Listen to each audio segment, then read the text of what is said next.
Toothpaste மாம் magic வழங்கும் ஜோதா அக்பர்.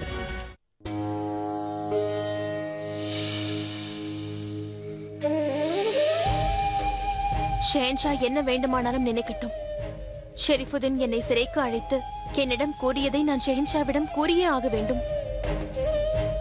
அனுமதி வாங்காமல் நான் ஷெரீஃபுதீனை சிறைச்சாலைக்கு சென்று சந்தித்தமைக்காக எனக்கு என்ன தண்டனை வேண்டுமானாலும் அவர் வழங்கிக் கொள்ளட்டும். நான் என் கடமையை நிறைவேற்றியே தீருவேன். தாங்கள் எனக்கு துணையாக இருந்து எனக்கு சக்தி கொடுக்க வேண்டும்.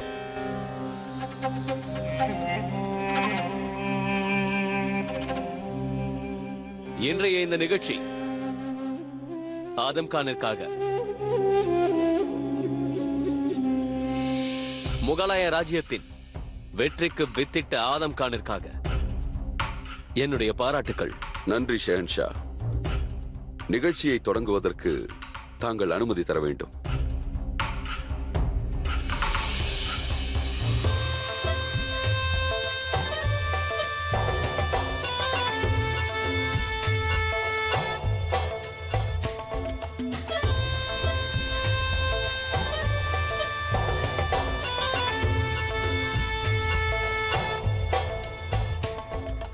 பெனசீர் அவர்களே, தாங்கள் ஷெஹன்ஷாவின் விசேஷ தாசி.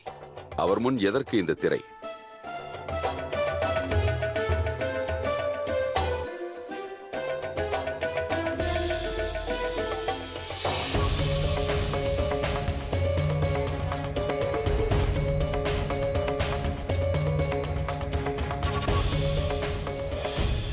நான் ஷெஹன்ஷாவை சந்திக்க வேண்டும். இடையூறுக்கு மன்னிக்க வேண்டும் பேகம் ஷாய்பா. பெண்கள் உள்ளே செல்வதற்கு அனுமதி இல்லை. நான் அவரை சந்திக்க வேண்டியது அவசியமாகும். பேகம் ஜோதா,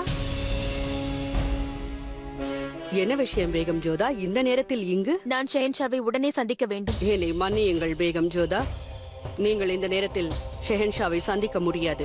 ஆண்களுக்கான நிகழ்ச்சி நடக்கிறது. ஷெஹன்ஷா ஆதகம் கானின் வெற்றியை கொண்டாடி கொண்டிருக்கிறார். அது மட்டும் அல்லாமல் ஷெஹன்ஷாவின் தாசி பெனசீர் அவரை மகிழ்வித்துக் கொண்டிருக்கிறாள்.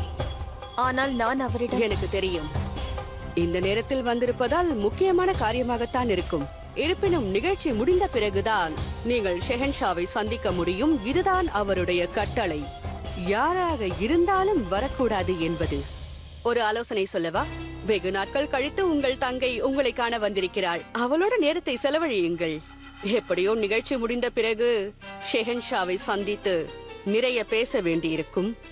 ஆகையால் தற்சமயம் பேகம் ஜோதா, குதாஃபிஸ்.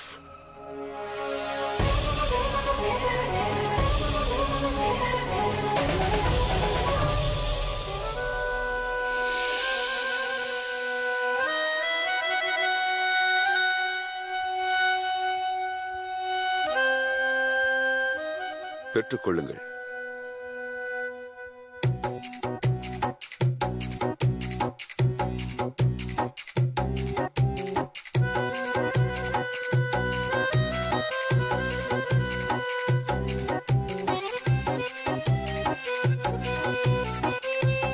ஷெஹன்ஷா அவர்களே,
ஏன் இவ்வாறு நடக்கிறது? ஷெஹன்ஷாவிற்கு அருகில் பெனசிரை பார்த்தால் ஏன் எனக்கு பிடிக்கவில்லை? இதுவரை ஷெஹன்ஷா எவ்வளவோ தாசிகளோடு தன் இரவை கழித்திருப்பார். அவர் விரும்பியதை செய்தாலும் எனக்கு அதை பற்றி எந்த கவலையும் இருந்ததில்லை. ஆனால் இப்பொழுது ஏன் என்னால் சகித்துக் கொள்ள முடியவில்லை? கண்ணா, ஷெஹன்ஷாவோடு பெனசிரை பார்த்ததால் என்னால் தாங்கிக் கொள்ள முடியவில்லையா என்ன? இதுதான் சரியான நேரம். என் லட்சியம் நிறைவேறப் போகிறது ஷெஹன்ஷா ஜலால். உங்கள் சகாப்தம் முடியப் போகின்றது. தங்களுக்கு நிறைய ராணிகள் இருந்தார்கள், ஆனால் ராதை உங்களுக்கு பிரியமானவள்.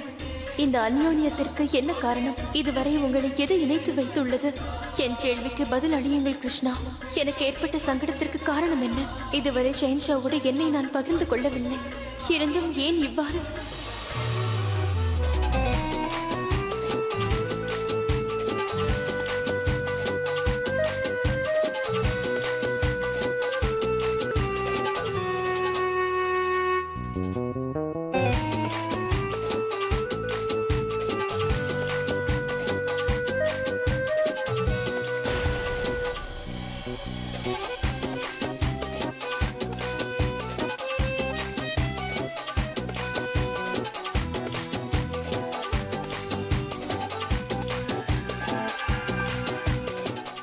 அனைவரும் விழிப்புடன் இருங்கள். எந்த நேரம் வேண்டுமானாலும் ஷெஹன்ஷா இங்கு வரலாம். அதோடு நம் ஷெஹன்ஷா அவர்களுக்கு இன்றிரவு நல்ல விருந்து.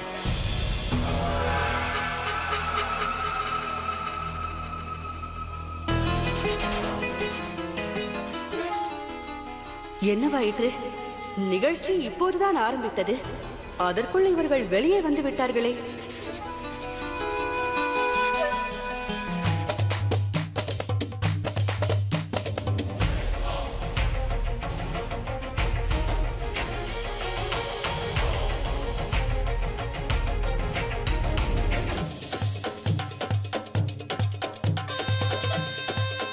சரியான சந்தர்ப்பத்தை எனக்கு அளித்து விட்டாய் ஜலால்.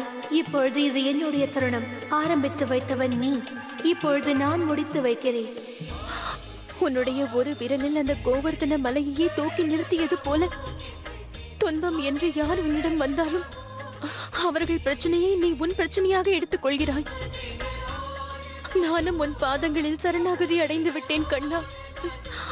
என்னுடைய பிரச்சனையையும் தீர்த்து வை. ஷெஹன்ஷாவை காப்பாற்றுவாயாக. யாரை வேண்டுமானாலும் அவர் சேர்த்துக் கொள்ளட்டும். ஆனால் நீ அவருக்கு அவர்கள் மூலம் பிரச்சனை எதுவும் வராமல் பார்த்துக் கொள்வாயாக.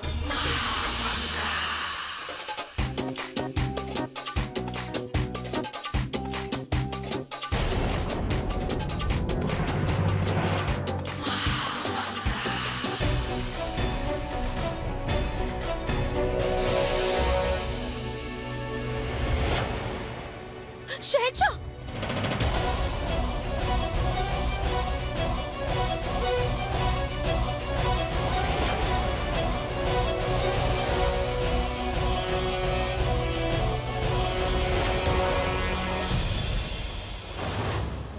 எனது கண் பார்வையில் இருக்காதே, சென்று விடு. நான் கூறுகிறேன் அல்லவா, என் கண் பார்வையில் இருந்து சென்று விடு. நான் உன்னை ஆசையாக நெருங்கிய போது நீ என்னை அவமானப்படுத்தி தள்ளிவிட்டாய். நான் இன்னும் அதை மறக்கவில்லை ஜோதா பேகம். அதனால் தான் கூறுகிறேன், என் கண் பார்வையில் இருந்து விலகி செல்.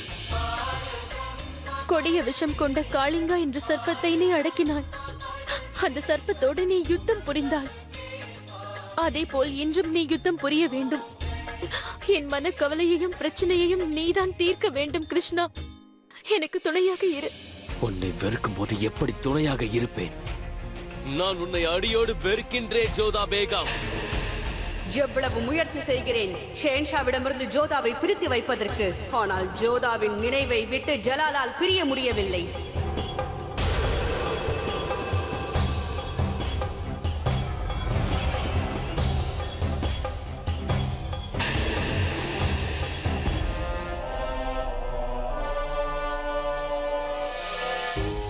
என் கவலையை உன்னிடம் ஒப்படைத்து விட்டேன் கண்ணா. இனி நீதான் என்னை கரை சேர்க்க வேண்டும். எவ்வளவு முயற்சி செய்கிறேன் ஷெஹன்ஷாவிடமிருந்து ஜோதாவை பிரித்து வைப்பதற்கு. ஆனால் ஜோதாவின் நினைவை விட்டு ஜலாலால் பிரிய முடியவில்லை.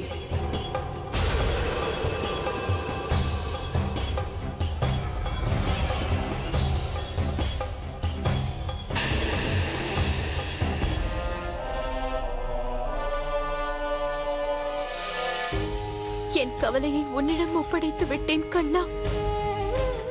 இனி நீதான் என்னை கரை சேர்க்க வேண்டும். என்ன ஆயிற்று பெனசீர்?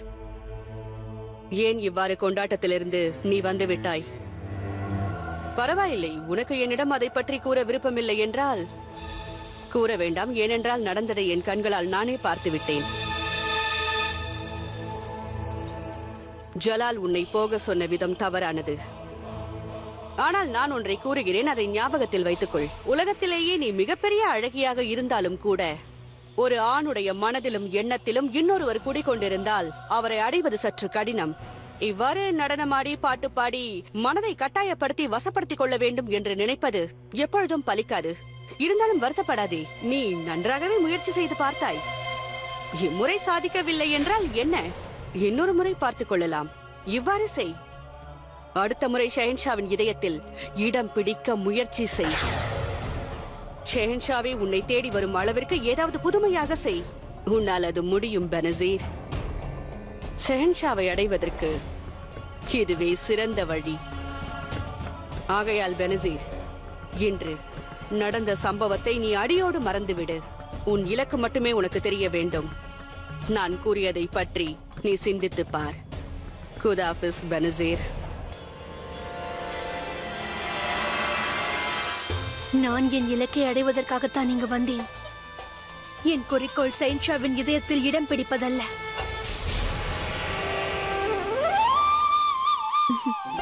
இன்று கிருஷ்ணரை சாமந்தி பூவால் அலங்கரிப்போம். நீங்கள் அங்கே செல்லுங்கள், நான் இங்கே செல்கிறேன்.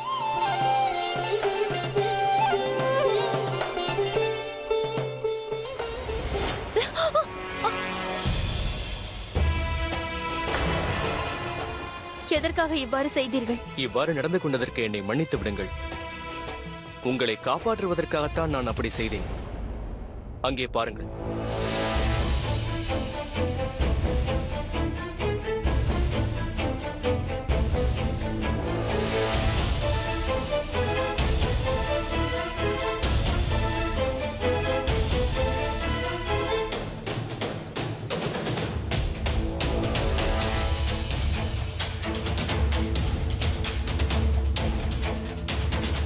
நல்ல வேளை இது இறந்துவிட்டது. இதன் மரணம் இயல்பாக தென்படவில்லை. எதையோ தீண்டிய பிறகுதான் இது இறந்திருக்குமோ என்று தோன்றுகிறது. யாக்குதா, இது நாகத்தின் பிரபாவம் கொண்டவர்களால் மட்டுமே சாத்தியமாகும். ஏனென்றால் அவர்கள் விஷம் கருநாகத்தை விட கொடியதாகும். நீங்கள் கூறுவதை வைத்து பார்த்தால் விஷக்கண்ணிகளா? ஆம், உங்கள் ஊரில் அப்படித்தான் அழைப்பார்களோ? இந்த பெண்கள் பாம்பு விஷம் இல்லாமல் உயிர் வாழ முடியாது. சில சமயங்களில் பாம்பின் விஷம் கிடைக்காவிட்டால் அவர்கள் துடித்து போய் விடுவார்கள். சீக்கிரம் செல் ஜாகிரா, பாம்பின் நஞ்சை சீக்கிரம் கொண்டு வா.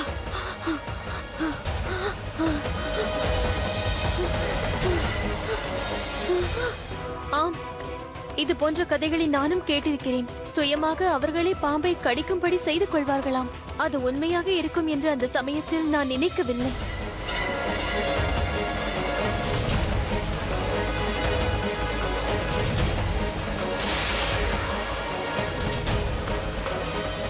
அது கதையல்ல, நிஜம்தான்.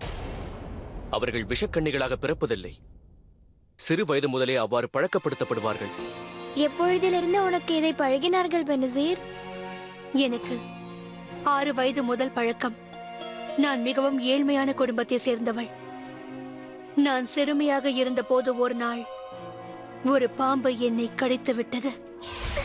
மிகவும் ஆச்சரியமாக இருக்கிறது. கடுமையான விஷம் நிறைந்த பாம்புதான் தீண்டி இருக்கிறது. இருப்பினும் அது சிறுமியை ஒன்றும் செய்யவில்லையே. இது போன்ற விஷக்கண்ணிகளை ஒரு ஆயுதம் போல் பயன்படுத்திக் கொள்வார்கள். ஒரு தேசத்தின் பாட்ஷாவையோ அல்லது ராஜாவையோ நேரடியாக வெற்றி கொள்ள முடியாவிட்டால் இவர்களை தான் பயன்படுத்துவார்கள். இதற்காக அவர்கள் சிறு வயதிலேயே தேர்ந்தெடுக்கப்படுவார்கள். என் மேல் அந்த நஞ்சோடைய பிரபாவம் தெரியவில்லை. இது அபுமாலியின் விசுவாசி ஒருவனுக்கு தெரிய வந்தது. அவர் என்னை அழைத்து சென்று அபுமாலியின் முன்பு நிற்க வைத்தார். அங்கேதான் என்னை கொஞ்சம் கொஞ்சமாக இப்படி மாற்றினார்கள். அழகுடன் ஆபத்தை இணைத்து விட்டார்கள். எனக்கு பாம்பின் நஞ்சை அளித்தார்கள். ஆண்களை வசப்படுத்துவதற்கு எனக்கு ஆடலையும் பாடலையும் கற்றுக் கொடுத்தார்கள்.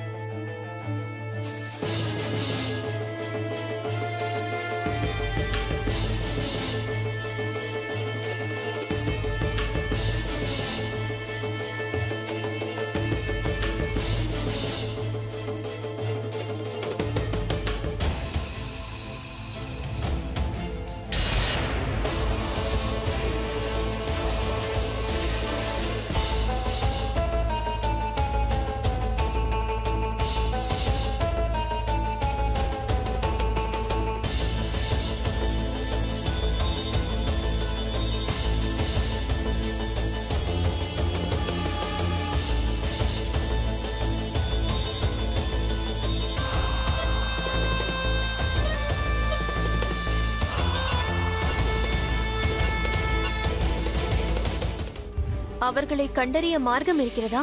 இல்லை அண்ணி அவர்களே, இவர்கள் சாமானியர்களாகவே தெரிவார்கள். அவர்கள் உண்மையான நாகக்கண்ணிகள் அல்ல. ஆனால் அவர்களுக்கு சீரான இடைவெளியில் பாம்பின் விஷத்தை தர வேண்டும். ஆனால் அப்படி விஷம் கிடைக்காவிட்டால் அவர்கள் அமைதியற்று துடிதுடித்து போய் விரக்தியோடு இருப்பார்கள். சரியான சிறுமியை தேர்ந்தெடுத்து சிறு வயது முதலே பழக்கப்படுத்தப்படுவார்கள். ஆண்களை மயக்கும் வித்தையும் கற்றுக் கொடுப்பார்கள். அது போன்ற கவர்ச்சியான பெண்கள் பாட்ஷாக்களுக்கும் அரசர்களுக்கும் ஒரு பலவீனமாகும். இதை சாதகமாக பயன்படுத்தி ஆட்சி செய்பவனின் கதையை முடிப்பார்கள். பல அரசர்கள் இது போன்ற மர்மமான முறையில் இருந்து பல ராஜ்யங்கள் அழிந்து போயிருக்கின்றன. அந்த அபுமாலிக்காக நான் இதுவரை பல பேரின் உயிரை குடித்திருக்கிறேன். ஒவ்வொரு இடத்திலும் வெற்றிதான். ஆனால் இந்த சைன்ஷா ஜலால் சிறிதும் பிடிக்கொடுக்க மறுக்கின்றான்.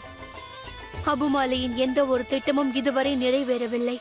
ஒருவேளை நீங்கள் கூறியது போல் அபுமாலி யாரையாவது அனுப்பியிருப்பானா என்ன? இப்போது அதை நிரூபிக்க என்னிடம் பலமான ஆதாரம் இல்லை. போகட்டும், விஷக்கண்ணிகள் விஷயத்தை ஒரு புறம் வைத்து விடுவோம். ஆனால் என் விஷயம் இன்னும் முடிவாகவில்லை அண்ணி அவர்களே. அப்படி என்றால் நான் கேட்க வருவது, என்னை பற்றி சிவானியிடம் பேசினீர்களா? குழந்தனாரே, திருமண விஷயத்தை முதலில் பெற்றோர்களிடம்தான் பேசுவார்கள். இதை அவர்கள்தான் நிச்சயிக்க வேண்டும். முதலில் என் தந்தையிடம் நான் பேசுகிறேன். பிறகு அவர்கள் முடிவெடுப்பார்கள். அவ்வாறே ஆகட்டும். நான் ஏன் இதை நிராகரிக்கப் போகிறேன் ஜோதா? உன் முடிவு சரியானதுதான். ஜலாலுக்கும் உனக்கும் நடந்த திருமணத்தின் மூலம் 2 மதங்களும் இணைக்கப்பட்டுள்ளன. இனி இந்த திருமணம் நடந்தால் அது மேலும் பலப்படும். அதைவிட பெரிய விஷயம், மிர்சா இதற்கு சம்மதித்தது. மிர்சாவின் தாயார் மா சுட்டக் சாயிபா இதை கேட்டால் மிகவும் மகிழ்வார். உடனே இந்த தகவலை அவருக்கு தெரியப்படுத்துகிறேன். நானும் மடல் எழுதி தந்தைக்கு தெரியப்படுத்துகிறேன். இதில் நான் ஆலோசனை மட்டும்தான் வழங்கப் போகிறேன். இதற்கு முடிவை தந்தையார் தான் எடுப்பார். நிச்சயமாக இந்த விஷயத்தில் முடிவெடுக்க வேண்டியது அவர்தான்.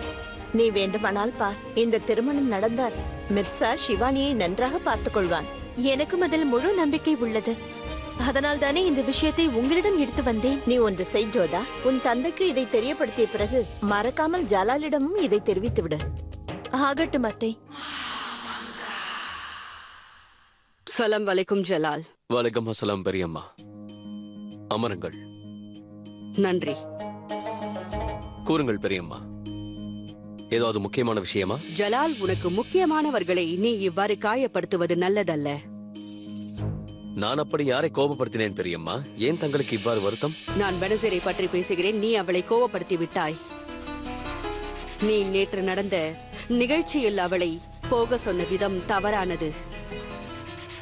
தனக்கு ஏற்பட்ட மிகப்பெரிய அவமானம் என்று அவள் கருதுகிறாள். நான் எப்பொழுது பெனசீரிடம் அப்படி நடந்து கொண்டேன்? மன்னித்து விடுங்கள் பெரியம்மா, அவள் என்னை தவறாக நினைத்துக் கொண்டிருக்கிறாள். ஜலால், என்னை மன்னித்து விடு. நீ அவ்வாறுதான் நடந்து கொண்டாய். வேண்டுமென்றால் அந்த பெனசீரையே நீ கேட்டுப்பார். நான் பெனசீரை அவமானப்படுத்தினேனா? ஜலால், நீதான் சுயமாக அவள் அழகை பார்த்து கோஹினூர் என்ற பட்டத்தை அளித்தாய். அவளோட கொண்டாட்டத்தில் இவ்வாறா நடந்து கொள்வது? இல்லை ஜலால், யாராக இருந்தாலும் வருத்தப்படுவார்கள். நான் நேற்று சற்று அதிகமாகவே மது அருந்திவிட்டேன். எனக்கு ஒன்றும் நினைவில் இல்லை. ஜோதா பேகம் என்னோடு நடந்து கொண்ட விதம் தான் எனக்கு ஞாபகத்தில் இருந்தது. அவரின் மனதை அன்று காயப்படுத்திய விதம். நான் பெனசரிடம் இதை பற்றி பேசுகிறேன். அவளது வருத்தத்தை நான் போக்குகிறேன். ஷெஹன்ஷாவிற்கு வெற்றி உண்டாகட்டும். ஜோதா பேகம் தங்களை சந்திக்க விரும்புகின்றார். ஜலால், எனக்கு விடை கொடு. சரி பிரியம்மா, நான் சென்று வருகிறேன். குதாஃபிஸ்.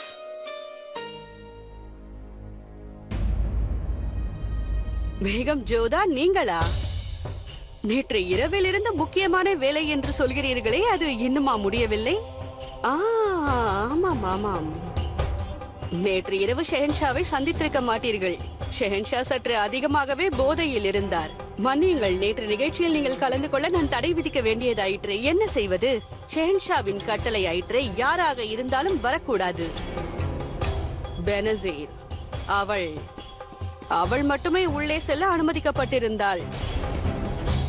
ஷெஹன்ஷாவிற்கு நெருங்கியவளாயிற்றே. நான் ஒன்று சொல்லவா? பெனசீர் ஷெஹன்ஷாவை சந்தோஷப்படுத்த அற்புதமான நாட்டியத்தை ஆடினாள். என்ன ஒரு நடனம்! குதாஃபிஸ்.